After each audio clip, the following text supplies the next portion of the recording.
ইসকনকে নিষিদ্ধ করা যৌক্তিক কি অযৌক্তিক, এই ডিবেটে যারা আসবে আসলে আমি মনে করি তাদের আইকিউ লেভেল একটু কম আছে। কারণ হচ্ছে কখন হচ্ছে মানে ডিবেটটা আসে যে যৌক্তিক কি অযৌক্তিক, এটা কখন আসে যখন হচ্ছে একটা সংগঠন বা একটা মানুষ হচ্ছে কি মানে দেশের জন্য খুব বেশি একটা ইম্পর্টেন্স রোল তার আছে, মানে কন্ট্রিবিউশন আছে, দেন হচ্ছে অনেক কিছু হইতেছে দেশের উন্নয়ন। কিন্তু আমাদের দেশের যে একটা পলিসি, একটা কান্ট্রি, একটা স্বাধীন সার্বভৌমত্ব দেশের যে একটা পলিসি থাকে যে হচ্ছে জাতীয় নিরাপত্তা, এই ইসকন সংগঠনটার জন্য হচ্ছে জাতীয় নিরাপত্তার মানে হত্যা করা হইতেছে, মানে সরাসরি জবাই করা হইতেছে জাতীয় নিরাপত্তা, সিকিউরিটি, যেটার জন্য মানে লাইক আমরা যে বর্ডারের মধ্যে বর্ডার গার্ড সাজায় বসাই রাখছি সেটাতে লাভ হবে কি? কিন্তু আমাদের এখান থেকে যে ইনফরমেশন চলে যাচ্ছে, আমাদের দেশের যে একটা পলিসি থাকে, প্রত্যেকটা দেশের একটা আন্ডারকভার পলিসি থাকে, সেই পলিসিগুলো হচ্ছে লিকড হয় এই ইসকনের মাধ্যমে হচ্ছে সেটা হয়। আমি মনে করি ইসকন নিষিদ্ধ হওয়ার হাজারটা রিজন আছে, তার মধ্যে উল্লেখযোগ্য কয়েকটা রিজন আমি বলতেছি। যেমন আজও পর্যন্ত এমন নজির বাংলাদেশে ঘটে নাই যে হচ্ছে কোনো দলের বা কোনো সংগঠনের নেতা হচ্ছে কি কোনো কারণবশত হচ্ছে গ্রেপ্তার হয়েছে আর তাকে মানে লাইক মুক্তি দেওয়ার জন্য হচ্ছে কেউ হচ্ছে মানে অস্ত্র শস্ত্র নিয়ে হচ্ছে আদালতে ঘেরাও করছে, দেন হচ্ছে কোনো আইনজীবীকে হচ্ছে হত্যা করছে। আবার হচ্ছে এমন যদি লুকায়িত ভাবে হত্যা করতো এটা একটা অন্য ব্যাপার ছিল, কিন্তু ওরা কি করছে জনসম্মুখে ইচ্ছা মতো কুপিয়ে হত্যা করলো। তো এইরকম নজিরবিহীন কাহিনী আদৌ আমি দেখি নাই, আমার চোখে পড়ে নাই।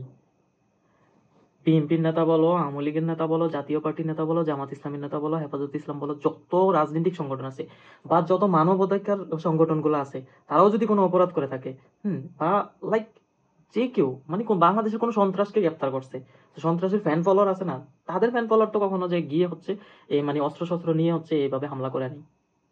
তো এইভাবে যে হামলা করছে তো তাদেরকে কি ট্যাগ দেওয়া যায়? অবভিয়াসলি জঙ্গি। জঙ্গি সংজ্ঞা কি? জঙ্গি কি দাড়ি টুপি পরে ওদেরকে জঙ্গি বলা হয়? কমন সেন্স নাই? যারা আজও পর্যন্ত যৌক্তিক কি অযৌক্তিক এই ডিবেটের মধ্যে পড়ে আছে, আমি বলতেছি যে আসলে তারা গিলু কম তাদের। আর যে আওয়ামীপন্থী যে কিছু লোক লাইক তারা হচ্ছে মানে আবার আসবে এরকম চিন্তা ভাবনা নিয়ে, হ্যাঁ দলিত ভাবে দেশের অরাজকতা সৃষ্টি করে ইসকনের মাধ্যমে এটা করে ওটা করে, মানে ফিরে আসতে চাইতেছে।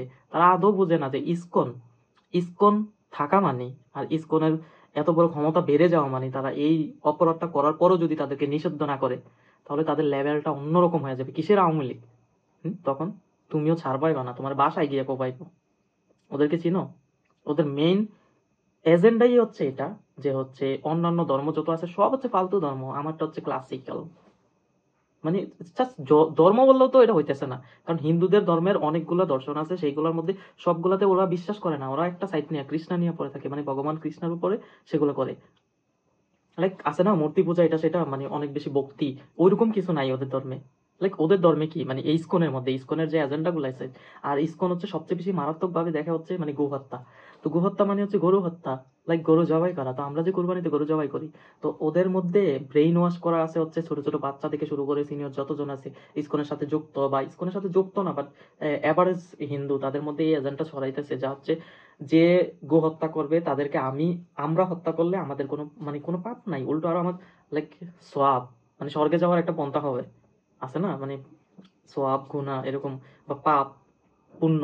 তো ওইটা কি যে যে গরু জবাই করাবে বা গরুকে হত্যা করবে, হ্যাঁ তাকে যদি হত্যা করা হয় তাহলে হচ্ছে কোনো পাপ নাই, এটা হচ্ছে পুণ্যের কাজ। তো এইবার বোঝো ভাই, তুমি আওয়ামী লীগ হও, বিএনপি হও, জামাত হও, যে কোনো কিছুতে বিশ্বাসী হও না কেন, তুমি আগে এই জিনিসটা ফলো করো, এই দেশের সিকিউরিটিটা কি। যারা হিন্দু আছে তাদেরও সিকিউরিটি নাই ইসকনের কাছে, কারণ লর্ড শিবা, তারপর হচ্ছে লর্ড কৃষ্ণা, এই ব্যাপারগুলো নিয়ে ওদের মধ্যে অনেক দ্বন্দ্ব। ইসকন ওদেরকে ছোট করতেছে, ওরা ইসকন থেকে বলতেছে না এটা এইভাবে না ওইভাবে। তো ইসকন যে একটা জঙ্গি সংগঠন এটা আদৌ আমি মুখ দিয়ে বলালেও হচ্ছে না, ইসকন জঙ্গি জঙ্গি জঙ্গি। এই জন্য ইসকনকে 10-11টা কান্ট্রিতে ব্যান করা হয়েছে। সিঙ্গাপুরে আদৌ মানে আজ থেকে প্রায় 30-40 বছর আগে হচ্ছে ব্যান করে রাখছে। সিঙ্গাপুরে 40 বছর আগে ব্যান করা আছে এই ইসকন। অনেকগুলা কান্ট্রিতে, এই যে কানাডাতে কিছুদিন আগে হচ্ছে হত্যাগুলো হইতেছে খালিস্তানিদের বা কানাডিয়ান সিটিজেন এটা সেটা, এর সাথে জড়িত ইসকন, ইসকনের সমর্থক গোষ্ঠী, ইসকনের সদস্যরা, মানে এইরকম লেভেলের ওরা সন্ত্রাসবাদ ছড়াইতেছে। তারপরে যদি কয় যে হচ্ছে যৌক্তিক কি অযৌক্তিক, খুব খারাপ লাগে রে এটা। তোরা যে ফেসবুকে কমেন্টস করস এগুলা যে আসলে একটা সংগঠনকে ব্যান করে দেওয়া নিষিদ্ধ করা দেওয়া এটা যৌক্তিক না, তোদের লজ্জা হওয়া দরকার। তোরা ইসকন সম্পর্কে একটু জান। আমি অনেকগুলা ভিডিও তৈরি করবো ইসকন নিয়ে। জাস্ট এখানে এটাই বললাম, ভিডিওগুলো লম্বা করতে চাইতেছি না। একের পর এক ভিডিওগুলো দেখিস, তাহলে ইসকন সম্পর্কে একটু ধারণা হবে। তোদের কমেন্টস বক্স দেখে আমার মন চাইতেছে ইসকন সম্পর্কে তোদের একটু আইডিয়া দেওয়া। আমি 5-6 বছর আগে থেকে আমি হচ্ছে আমার ফ্রেন্ড সার্কেল বা আমার এরিয়াতে যত ভাই ব্রাদার্স আছে সবাইকে আমি এই ইসকন সম্পর্কে অনেক বেশি ধারণা দিছিলাম, যে ওরা এরকম এরকম জঙ্গিবাদ ছড়ায়। ওরা তো বেটা ইন্ডিয়ার রয়ের মূল কাজটা ওরা সম্পাদন করে। আচ্ছা, ওদের ভালো দিক খারাপ দিক এগুলো আমি অন্য ভিডিওতে বলতেছি। জাস্ট আর একটা কোশ্চেন করিস না যে হচ্ছে যৌক্তিক না অযৌক্তিক। ইসকন ব্যান হওয়া দরকার, ইসকন নিষিদ্ধ হওয়া দরকার। আর ইসকন যদি নিষিদ্ধ না হয় বাংলাদেশের মাটিতে, তাহলে মুসলিমদের হাজার হাজার লাশ পড়বে। তখন চুপ থাকা ছাড়া কিছু করতে পারবে না। মানে এই পর্যায়ে এই 90% দেশে, কি 90 কি 93% দেশে, মুসলিমদের দেশে একজন আইনজীবীকে, মুসলিম আইনজীবীকে, যে দেশের হইয়া হচ্ছে লড়তেছিল মামলাটা, দেখ মানে দেশের তো রাষ্ট্রীয় আইনজীবী ছিল না হয়, ওরে হত্যা করে ফেলছে। তারপরে ওদের লেভেল ওই পর্যায়ে, ওদের মানে কোনো ইয়ে হইতেছে না। তারপরে ওরা অরাজকতা সৃষ্টি করতেছে সারা বিশ্বে, বলতেছে ওরা নাকি লাইক লজ্জা হইতেছে তোদের কমেন্টস গুলা দেখে। তোরা মুসলিম দাবি করস তোরা।